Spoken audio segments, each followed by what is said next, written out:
Good morning, good morning, good morning. Happy Friday and welcome back to In the Trenches with Dr. Tammy. Now listen, life has been lifing. It has.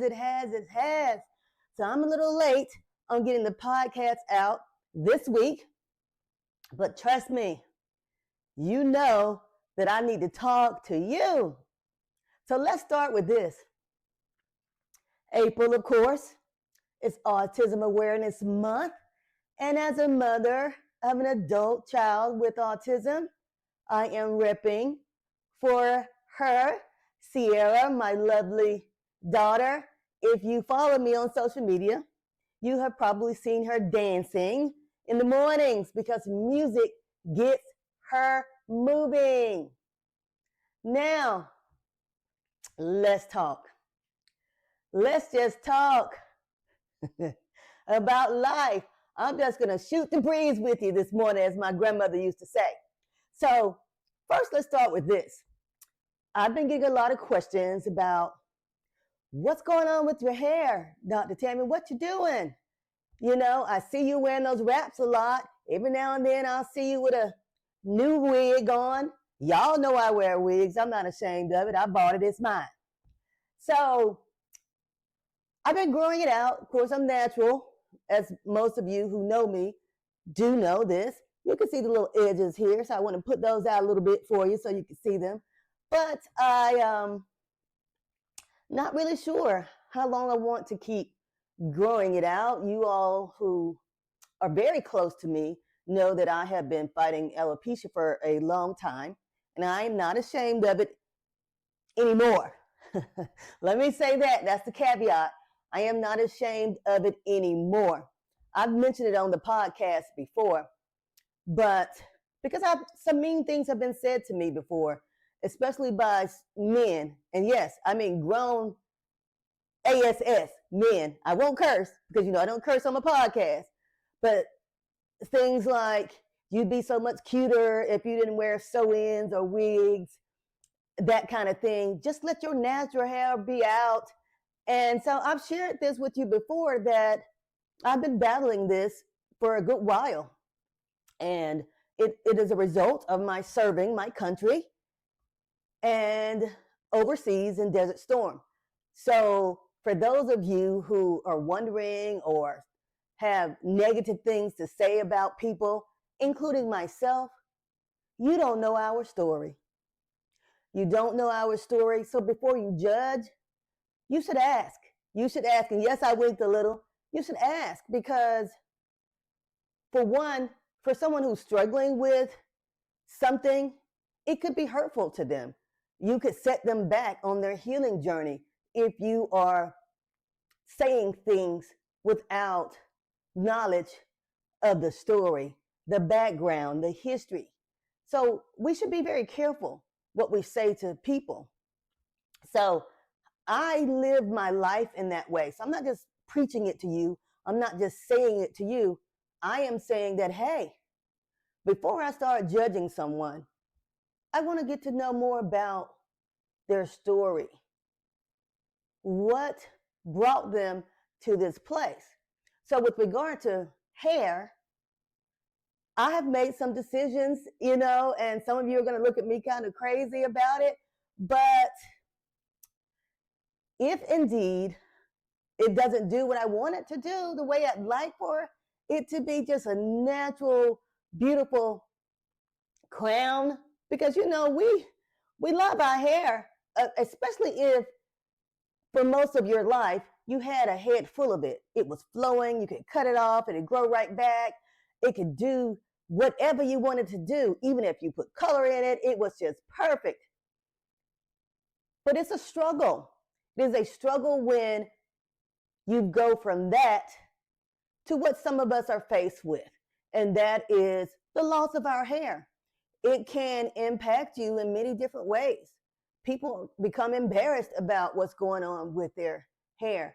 And again, people judge you and they think, well, or even say out loud, what's wrong with her? Why does her head look like that? Or, but I find it very interesting because that's usually only said about women. It's usually only said about women, especially African American women. People judge us when we have issues with our hair. They could be hereditary, they could be brought on by health issues, stress, and the stress is usually caused by people around us, to include our employment that we are in order to take care of our families. And again, like some of us, it could be brought on by consequences of war. So, with that being said, for me, I have decided that by this summer, I'm laughing because some of you are going to say, she is crazy. I might be, but by this summer, after my wedding, if indeed it hasn't done what I wanted to do, if it doesn't look like the beautiful crown that I would like for it to be, I'm just getting rid of it. I'm laughing about it now because when I first made the decision to do that, I cried. I cried because I can remember what my hair used to look like. I have pictures of it, you know. I can remember just being so proud of my crown. And sometimes, if you're like me, you might say to yourself, well, was I too prideful? Is this a consequence of my pride? And so I have to self-reflect because I don't want to ever have so much pride that it causes me to have an issue of some sort. And I don't think that's what I've ever been, but you start thinking things of that nature when something goes on in your world. So I did self-reflect and I said, well, no, I wasn't. I wasn't boastful. I wasn't arrogant about it. I just really liked the fact that I had a beautiful head full of hair. So, yes, after the wedding, I am actually going to just shave it all off if it has not done what it is that I want it to do. And I'm okay with that. I am perfectly okay with that. I'm going to be a bad baldy, honey. I'm going to keep these brows done. I'm going to keep me some nice hoops on. And I'm going to wear some gloss. But I am going to be cute. Now listen, I have no idea what my head looks like underneath this hair. So there will be an adjustment period. Some of you will probably be shocked, you know, and there will be whispers or whatever the case may be. Some are going to assume that I'm sick. I'm not. And just so many things will probably be said, and I'm okay with that. Would you like to know why? Because not one of you pay a bill over here. And yes, I said it just like that. And if you're watching the show, I said it with a neck roll. If you're listening, now you know. But I'm just in a place in my life right now where I'm not going to sweat the small stuff. And I cannot believe that I'm actually saying that shaving my hair off is the small stuff. But in the grand scheme of things, hair is the least of my worries.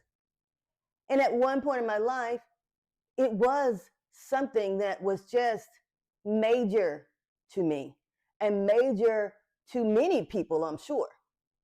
Because again, losing your hair, it is very, very difficult, especially if you're a woman. Men look at you differently. You heard my stories about it. And they say certain things to you. And you've heard those things as well. And I keep telling you to tell the guy who said those ugly things to me and sent me the messages about how cute I'd be if I didn't wear wigs or I didn't wear sew-ins or whatever the case may be. Let me say this to him.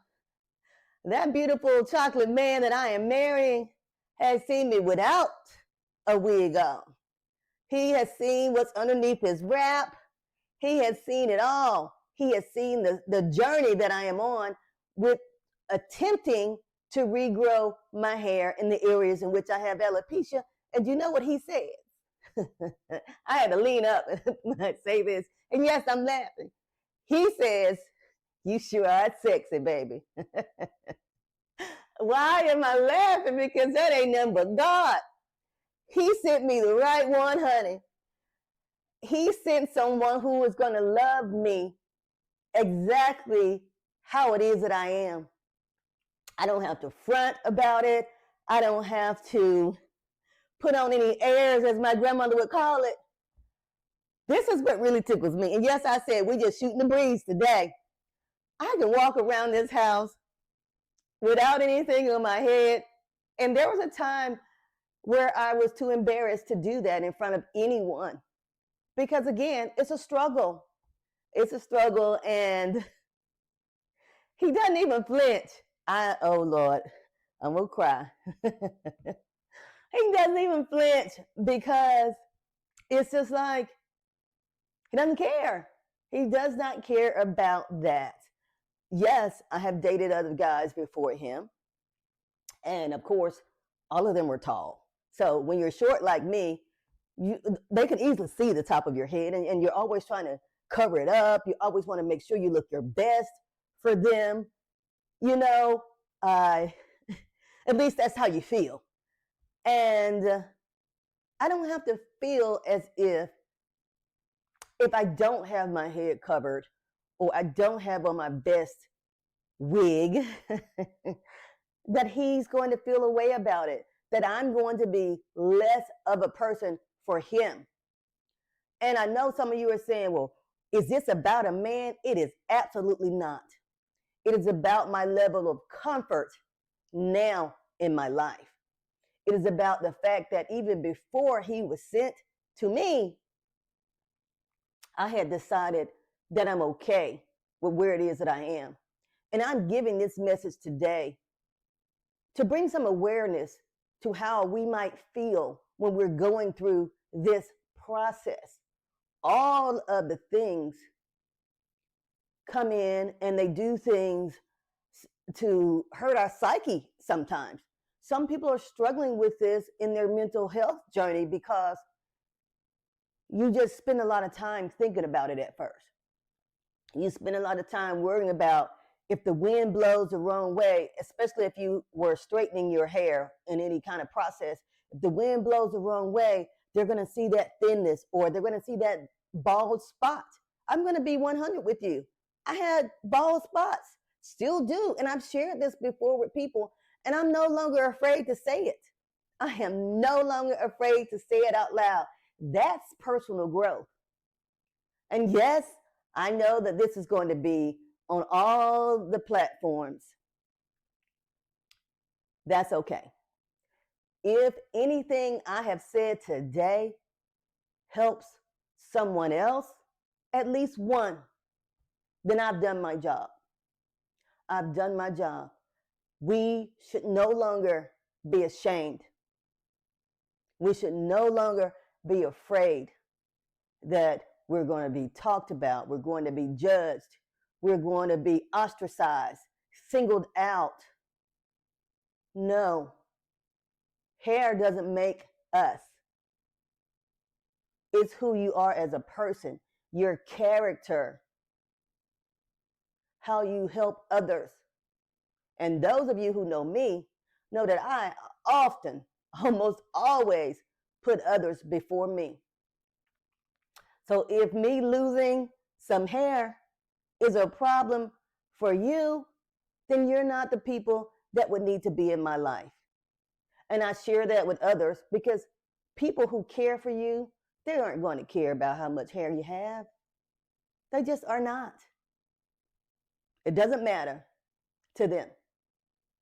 So yes, today I have been very matter of fact. I've been very frank. And honestly, this might make some of you upset with me. Some of you may say, hey, I'm not going to watch her again because she spoke to us in a way that said she is no longer concerned about the opinions of us when it comes to her hair. And that is correct. I am no longer concerned.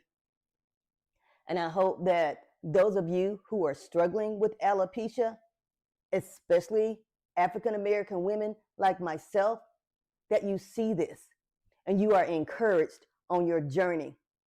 That whatever you decide to do with your hair, however you decide to wear it, whether it's a sew-in, a wig, a little short fro, or you decide to shave it all off like I am going to do,